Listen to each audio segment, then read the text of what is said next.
Hi friends, welcome to my channel. இன்றைக்கி நம்ம சூப்பரான காலிஃப்ளவர் மல்லிகை எப்படி செய்யலான்னு பார்க்கலாம். ஃபஸ்ட்டு ஒரு மிக்ஸி ஜாரில் அரைக்கட்டு கொத்தமல்லி எடுத்துக்கோங்க. அது கூட கொஞ்சம் கருவேப்பிலை சேர்த்துக்கோங்க. 2 துண்டு இஞ்சி, 2 வெள்ளைப்பூடு, 2 மிளகாய் எல்லாம் சேர்த்து நல்லா அரைச்சிக்கோங்க. இப்போ கொஞ்சம் காலிஃப்ளவர் எடுத்து நான் சுடுதண்ணியில் சேர்த்து வடிகட்டி வச்சுருக்கேன். அது கூட 2 ஸ்பூன் கார்ன்ஃப்ளவர் மாவு சேர்த்துக்கிறேன். 2 ஸ்பூன் அரிசி மாவு சேர்த்துக்கிறேன்.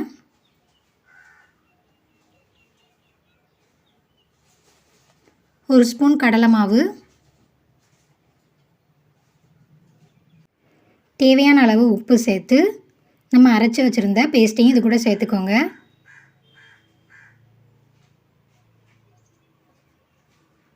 எல்லாத்தையும் சேர்த்து நல்லா மிக்ஸ் பண்ணிக்கோங்க.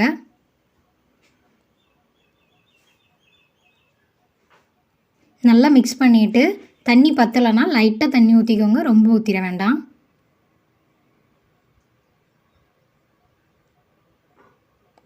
இந்த மாதிரி எல்லாம் நல்லா கலந்து வர அளவுக்கு மிக்ஸ் பண்ணிக்கோங்க.